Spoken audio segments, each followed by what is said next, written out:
In this episode of Free Guy, we're going to be talking about becoming a lifeless NPC to a real life dude with real feelings because he was turned alive because he was super attracted to some chick named Millie, which is my daughter's name. So maybe that's her when she grows up.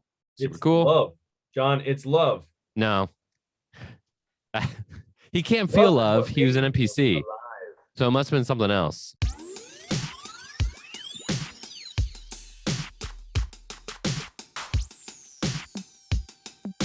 Welcome back, everybody, to Movie AAR, Movie After Action Review. Patrick McGinn and John Scardina here.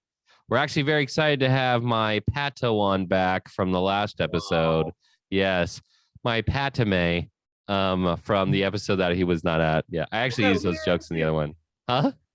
How romantic. I was in the last episode, I was Obi-Jon Kenobi or Jar Jar John. Yeah, I could see Jar Jar John. I'm Jar Jar John. Yeah, it was pretty bad. We're gonna take a different spin on this episode now that the number 2 is back. Okay, so we're talking about Free Guy. Free Guy, if you will, is the emergency manager. We finally found a movie. We thought it was Volcano. Volcano was pretty close to what an emergency manager is in our minds. Right. But this movie is, man, symbology through the max. And the whole movie, we could talk about the whole movie, but really we're just going to break it down with one scene in typical fashion, why Guy is the emergency manager. And we're going to be talking about the bank robber scene. Let's jump into our clip. Patrick, tell us how Free Guy is the emergency manager. Let's just start breaking this down. So what like cued us to like, oh duh, he's obviously the emergency manager here. Oh, well, first off, blue shirt guy he's always doing the right thing. He's constantly preventing crime and bad things from happening. So in the bank scene, in the bank robbery scene, it's like a side mission where someone can go and rob the bank. We know that he's the emergency manager because he's completely calm. Doesn't care at all. Doesn't even, it's like an everyday occurrence for him that that this terrible thing is happening, that there's this threat, there's a guy with a gun, he's shooting the store or shooting the bank. He hasn't shot any person, but he could, but they don't care. They're just like having like casual conversations, talking about women, just talking about life, and just gotta wait till it's over and then you can do your thing. I would say that's like your 3-county flood. If I have a flood, if I hear about another flood, I'm like, oh, it's another flood.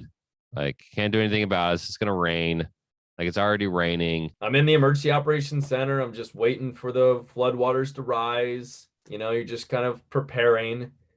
And in a way, he's kind of preparing when he's talking to his friend. He's like, yeah, maybe today's going to be different. We're going to respond to this differently today. I like that. I also like how he's talking to his counterpart in security. Also, hilariously, the security guy being like the first guy to take off, like the only guy to protect everybody is like, well, I'm just going to drop my stuff here. It's not worth it. That's the key. Right? That's not worth the effort. That is 100% like every security guard I've ever met. You're not going to see any security guards stand up and say, I am Spartacus. I am Spartacus. I am Spartacus. Hang them all. I would say what's real is he's talking to his counterparts. He's not freaking out. He can't freak out. And he gets what he wants if he plays his cards right. He actually waited, technically. He waited until he had the opportune moment or when he couldn't handle it anymore. And then he immediately addressed his mission, which was Millie. So I would say that's all pretty accurate. I would say that we are all very busy, but there gets to a point where it's just like the disaster type doesn't phase you, and you're just going to keep doing what you're supposed to do. Like, new emergency managers would freak out, but it's another flood, another hurricane. Like, okay, like, let's get to work. Let's do our thing. I'd say what's fake in this situation is that the security guard just immediately gave up. I think that's real. Call anyone. Didn't hit a 911 emergency panic button underneath the desk. Didn't call for backup. Didn't do anything. He just kind of gave up. So I'd say that is on the faker end of the scene. In my glorious days of working at Best Buy in college, there was like this policy that if somebody like left like the store, like don't chase them, don't do anything, like it's like game over at that point. Oh, it was a pun. Game over. But so like maybe his protocol was like he's like the TSA of bank robberies. Like he's like the appearance of security, but you're actually not supposed to. It's too expensive to like pay out your family if you get shot. So let them take their money and Cameras would be too expensive, so they decided to hire somebody instead. Cameras are way less expensive than hiring a person full time to stand and look that's right. scary. Yeah, you could just contact the police. Oh, that's what's really fake. If you shoot somebody with a shotgun point blank, that hole is going to be like, yay big. And the hole was like the size of a watermelon. I don't know what kind of rounds they were using, but Yeah, it was cartoony. Yeah, I mean, it is a video game. it is a video game. I would say it's pretty realistic for a video game. Bank robberies, they happen. They still happen. They're Ooh, bank robberies do happen. Modern day crimes, they still happen. Yes. Also, bank robberies, they're incredibly stupid because banks figured out a long time ago they actually don't need to have a lot of cash on hand. So there's only a couple $1,000s in a bank at a time. And so you're going to go to jail for like 30 years for $5,000, especially if you discharge a weapon, $2,000. So there is no reason to fight back. It's like, well, you got $2,000. Cool. What's real is that he was really negotiating. He was a great negotiator for sure. Yeah, in emergency management, we have to ask for things that we need, but we have to first know what we have and what we want to do, and then what we need to accomplish that. So he needed to get to his woman. He needed the glasses. He didn't have the glasses. He needed them. So he got them. He had to negotiate for them, and it ended in somebody's demise, unfortunately. But usually what we try to do in emergency management is create a win-win situation. Smart people buy instinct-ready go bags. It's all the cool things. Upgraded emergency preparedness, multiple options designed for every home, created by first responders, and they were even featured in the New York Times. Go to thereadinesslab.com/shop or click on the link below to pick up your bag today. Award-winning books that prepare children for disaster, check. Written by Dr. Heather Beal, check. Easy way to learn in a healthy environment, check. Endorsing cool people with great ideas, check, check, check. Grab a copy today at thereadinesslab.com/shop. My next thing for like how he's the emergency manager, besides like, staying cool, is he's constantly thinking outside the box, and he's actually thinking ahead, right? He has great situational awareness because they're freaking shooting a gun, blowing up everything, and he looks outside and he sees like the woman of his dreams, right? Like he's still on mission. No matter what, he cannot be deterred from his mission. Yeah, that's true. He his whole time he's just been thinking about this woman, dreaming about this woman. He sees her and realizes she's a real person. The first time ever seeing this woman, and that's his job. So yeah, he sticks to his job. He keeps laser focused on the job. But then I would say that he improvises. He completely improvises, jumps over the counter, and he starts to have an abundance mindset instead of a what's the opposite of abundance? A scarcity. Instead of having a scarcity mindset and saying, no, we don't have the resources, so we're not going to do what all the sunglasses people do. Instead, he says, no, there's enough sunglasses for everyone. I'm gonna go out and get myself one. Well, at least for me. He had to take it off. Let's pump the brakes here for a second. This is like real time. Very curious. In emergency management, who is our Millie? She's either the distraction or the motivation. She's both. Whatever your motivation is, to go out and get more resources, to talk with your stakeholders, to meet with your counterparts, to approach people like he did in the bank that you've never approached before and ask them for resources that you've never asked for before. You need a motivator. She's the motivator. The threat is not the motivator. Ooh, that's a good point. Actually, hilariously enough, Millie is a motivator for me. My daughter, Millie, motivator. Yeah. Who knew? Who knew? Worlds colliding. One of my favorite parts is like right after he realizes, again, I have to do something myself to be able to get what I want, which is very emergency manager-esque. He's like asking, but he's not asking. He's just taking. hey, can I borrow those sunglasses? He keeps asking, but he keeps on just moving forward. And at the same time he grabs them, he could have just yanked them off, which is technically would have ended that character's like ability. He still shot the guy. So he had great situational awareness. He was like, boom, don't mess with me. No, John, he's just sleeping. He's just sleeping. He's so sleepy. It also reminded me of the Batman outtakes. Have you seen that? From which Batman? From College Humor, when he's interviewing the Penguin. And he's like, I don't kill people. He's like, dude, you have like these like metal things on your arm. He's like, no, I just put them to sleep. He's like, what do you think happens? What happened to your parents? He's like, oh, Alfred told me that my parents went up to a farm and they're up on a farm right now. I'll see them when I'm older. And they're like, wait, do you not know what death is? And then somebody breaks in the room and he like throws a star and like gets him right in the face. And the guy dies. And he's like, the Penguin's like, what do you think just happened to that guy? He's sleeping. I put him to sleep. But also just get out of my way. Like if you're not helpful in my disaster response, my mission, I will be polite about it. I will be professional. I'm a professional, but I will get what I want. And you might just get hosed. Or I might get what I want, whether I have your permission or not.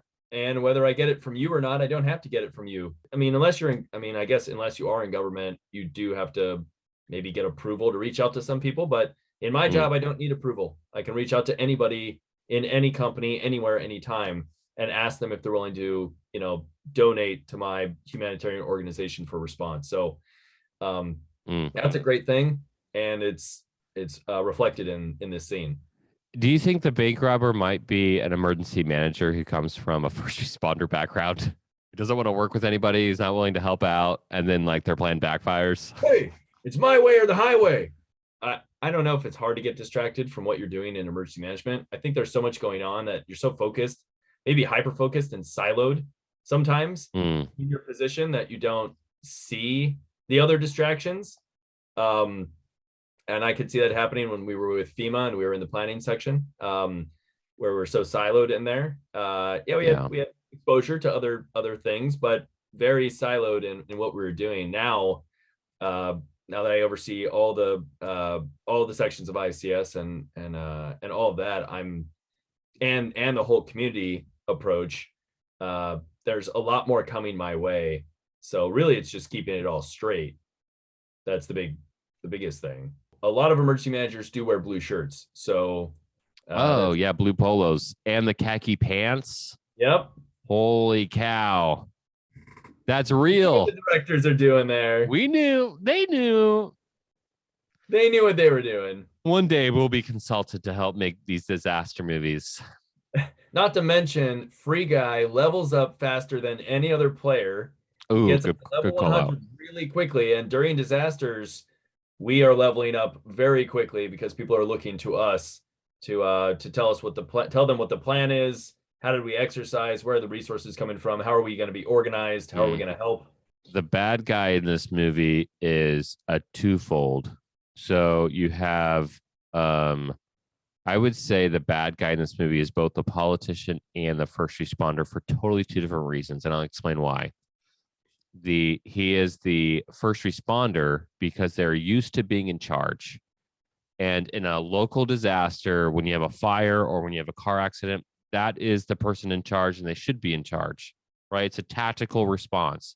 When you're in a catastrophic response, then it should go to more of a strategic level to look at cascading impacts, resource allocation, supporting them. And quite frankly, the bad guy, if he would have looked at the win, hilariously enough, he would have known that this was a big thing. People wanted to play his game. People found like this was a whole new way to play the game. And he could have had this huge win. He could have capitalized on this success. But sometimes local people are like, okay.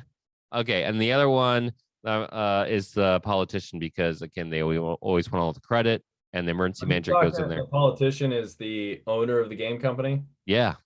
Gotcha. Okay. He's the first responder. He's also the politician in this scenario. Again, for two different reasons. Yes. So, hey, Patrick, what's our PSA in this situation? How do you avoid stupid? I don't know, avoiding murder. So we're gonna look for win-wins. Win-win scenarios is what we're going to be going for when we're looking for resources, when we're talking with our partners. We don't want to murder our partners, aka we don't want to end our partner relationships. And if we can create as many of those as possible to fill our gaps, that's what we're going to do. So the PSA is to find your way to yes, but also make it a win-win situation for everybody that's involved. Yeah, I would say that's the real job. Like, the way to avoid stupid, you have to get what you want. Sometimes you can't avoid like burning a bridge. And if your mission is life-saving, life-sustaining, like anybody who gets in the way of that, sorry, you're gonna get hosed. But you can be a great negotiator. You can find the wins, and then I would call the cops. So I wouldn't have to do that. So that would be a relationship ender. Yeah, that would be that wouldn't be a win-win for everybody. I'm going to call the police on you. That was a bad example of a win-win. I got the glasses and I continued my mission. Win-win. That was a win, but not a win-win. Despite what we're talking about, don't actually use a shotgun or any other weapon to ever get what you want, because the win-loss is that immediately you'll get what you want, but then you'll be sitting in jail for the rest of your life. So that's a major loss. If you're looking for, all of your clothes to be paid for, all your food to be paid for, all your shelter to be paid for, and need no transportation. Ooh, win, loss, win. And prison was the place for you. All right. Thanks, everybody, for watching Movie AAR. We'll see you for the next one. Make sure you check out the Readiness Lab. It's pretty cool. And all the other shows on it. And if you want to be a first responder, emergency manager, go for emergency manager. We're way cooler. See ya. Bye. Like and subscribe. Ciao. Chan. Save time. We should say Chan at the end of every episode. What language is that? It's not. I made it up. Movie AAR. Movie AAR. Movie AAR.